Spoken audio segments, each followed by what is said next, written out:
reading The Giraffe and the Pelly and Me, written by Roald Dahl. See. Okay, let's get started with the video. These are the first few pages. So let's get started. Not far from where I live, there is a queer old empty wooden house standing all by itself on the side of the road. I long to explore inside it, but the door is always locked, and when I peer through the window, all I can see is darkness and dust. I know the ground floor used once to be a shop because I can still read the faded lettering across the front which says the Grubbers. My mother has told me that in our part of the country, in the olden days, a grubber was another name for a sweet shop. And now, every time I look at it, I think to myself, what a lovely old sweet shop it must have been. On the shop window itself, somebody has painted in white the words for sale, S-A-I-L. One morning, I noticed that for sale has been scrapped off from the shop window, and in its place, somebody has painted sold. I stood there staring at the new writing and wishing like mad that it had been me who had bought it, because then I would have been able to make it into a grubber all over again. I've always longed and longed to own a sweet shop. The sweet shop of my dreams would be loaded from top to bottom with sherbet suckers and caramel fudge and Russian toffee and sugar snorters and butter gumballs and thousands of other glorious things like that. Oh boy, what I couldn't have done with that old grubber shop if it had been mine.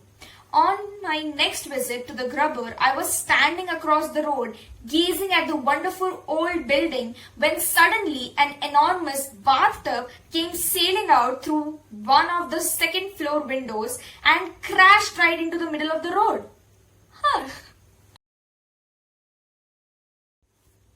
A few moments later, a white porcelain lavatory pan with the wooden seat still on it came flying out of the same window and landed with a wonderful splittering crash just beside the bathtub.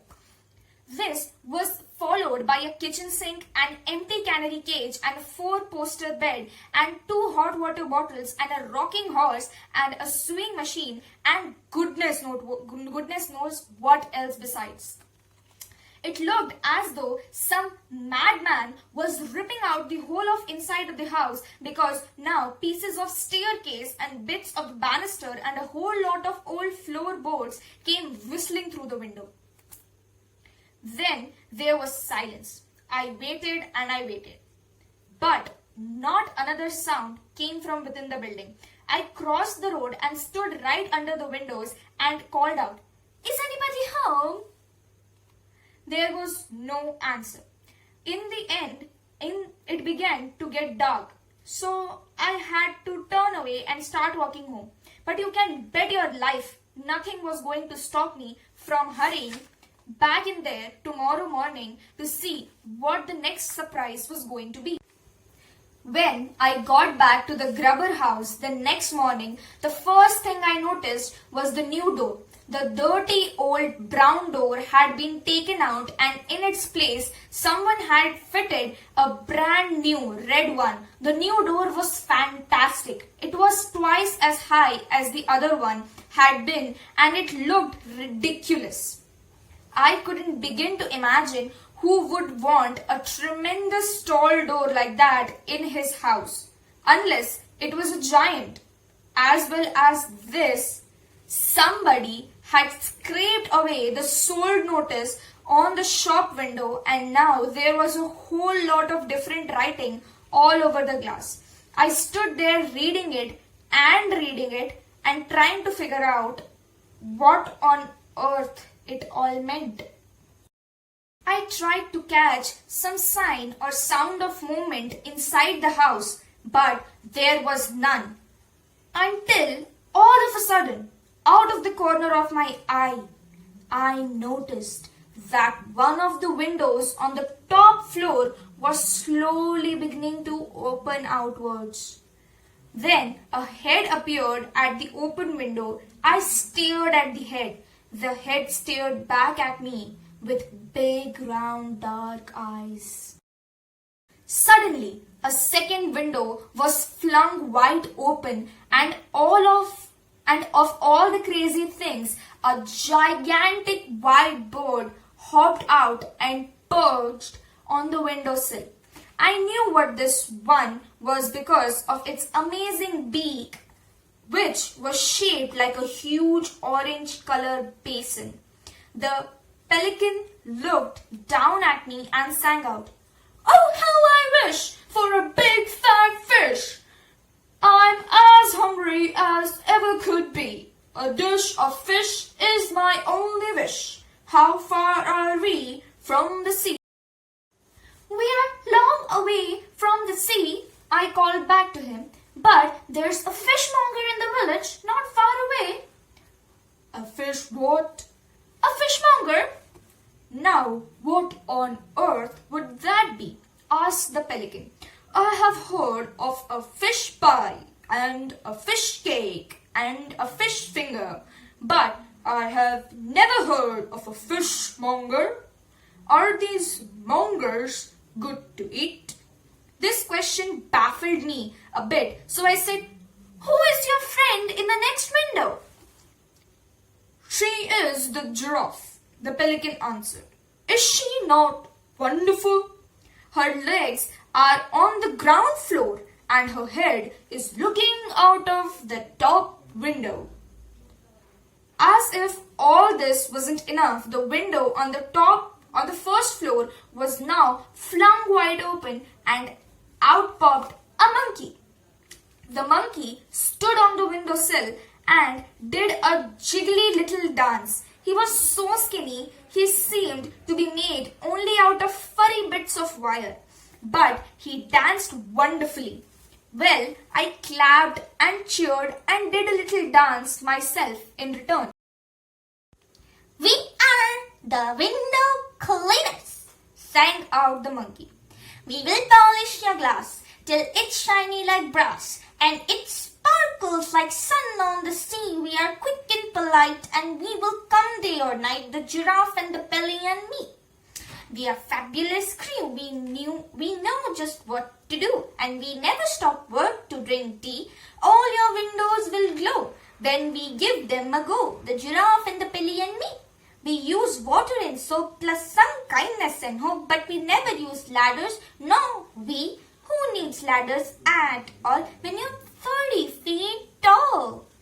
Not giraffe and not Pelly, not me." I stood there enthralled. Then I heard the giraffe saying to Pelican to the next window, "Pelly, my dear, be so good as you fly down and bring that small person up here to talk to us."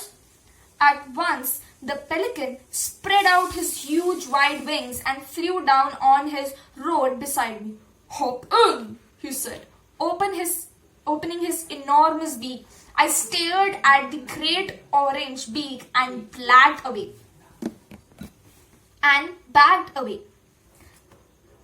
"Go on!"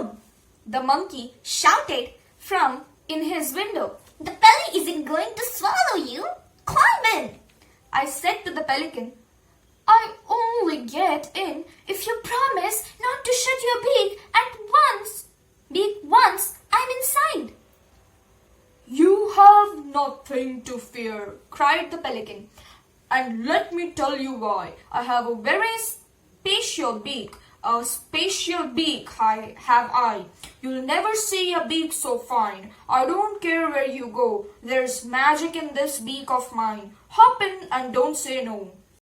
"I will not hop in unless you swear on your honor you won't shut it once I'm inside. I don't like small dark places."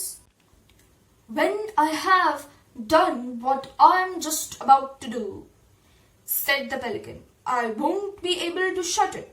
You don't seem to understand how my beak works. Watch this. Sorry, show me. Watch this. I watched in amazement as the top half of the pelican beak began to slide smoothly backwards into his head until the whole thing was almost out of sight. It bends and goes inside the back of my neck, cried the pelican. Is that not sensible? Is that not magical? It's unbelievable, I said. It's exactly like one of those metal tape measures my father's got at home. When it's out, it's straight. When you slide it back in, it bends and disappears. Precisely, said the pelican. You see, the top half is of no use to me unless I am chewing fish. The bottom half is what counts, my lad. The bottom half of this glorious beak of mine is the bucket in which we carry our window cleaning water. So if I didn't slide the top half away, I'd be standing around all day holding it open. So I slide it away for the rest of the day. Even so, I'm still able to speak. And wherever I've flown, it has always been known as the pelican's patented beak. If I wanted to eat fish, that's my favorite dish. All I do is I give it a tweet. In the blink of an eye, it pops out and they cry, it's the pelican patented beak. Stop showing off down there, shouted the monkey from the upstairs window. Hurry up and bring that small person up to us. The giraffe is waiting. I climbed into the big orange beak and with a swoosh of wings, the pelican carried me back to his perch on the windowsill. The giraffe looked out of her window at me and said, How do you do? What is your name? Billy, I told her. Well, Billy, she said, we need your help and we need it fast. We must have some windows to clean. We've spent every penny we had on buying this house and we've got to earn some more money quickly. The Pelly is starving, the monkey is famished, and I'm perishing with hunger. The Pelly needs fish, the monkey needs nuts, and I'm even more difficult to feed. I am Geranius Giraffe, and a Geranius Giraffe cannot eat anything except the pink and purple flowers of the Tinkle Tinkle tree. But those, as I'm sure you know, are hard to find and expensive to buy. The pelican cried out, Right now, I'm so hungry I could eat a stale sardine. Has anyone seen a stale sardine or a bucket of rotten cod? I'd eat the lot upon the spot, and I'm such a hungry bird. Every time the pelican spoke, the beak I was standing in jiggled madly up and down, and the more excited he got, the more it jiggled. The monkey said, Well, Pelly, really crazy about is salmon. Yes, cried the pelican. Salmon, oh glorious salmon. I dream about it all day long, but I never get any. And I dream about walnuts, shouted the monkey. A walnut fresh from the tree is scrumptious and gallumptious, so flavory, so sweet to eat. And that, it makes me all wobbly just thinking about it. At exactly that moment, a huge white Rolls Royce pulled up right below us, and a chauffeur in a blue and gold uniform got out. He was carrying an envelope in one gloved hand. Good heavens, I whispered. That's the Duke of Hampshire's car! Who's he? Asked the giraffe. He's the richest man in England, I say. The chauffeur knocked on the door of the Grubber. He looked up and saw us. He saw the giraffe, the Pelly, the monkey, and me all staring down at him from above. But not a muscle moved in his face. Not an eyebrow was raised. The chauffeur's of very rich men are never surprised by anything they say. The chauffeur said, His Grace, the Duke of Hampshire, has instructed me to deliver this envelope to the Ladyless Window Cleaning Company. That's us! Cried the monkey. The giraffe said, Be so good as to open the envelope and read us the letter. The chauffeur unfolded the letter and began to read.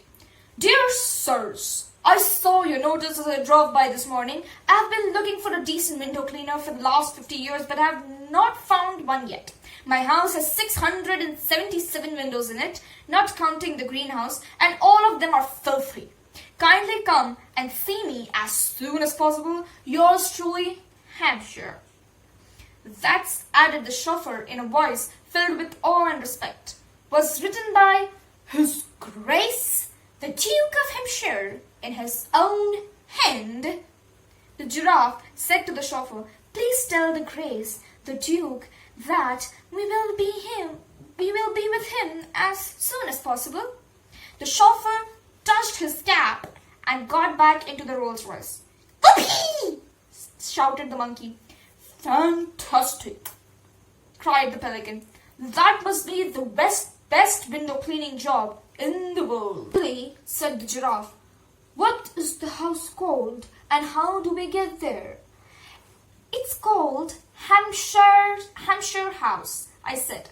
It's just over the hill. I'll show you the way. We're off! Cried the monkey. We're off to see the Duke.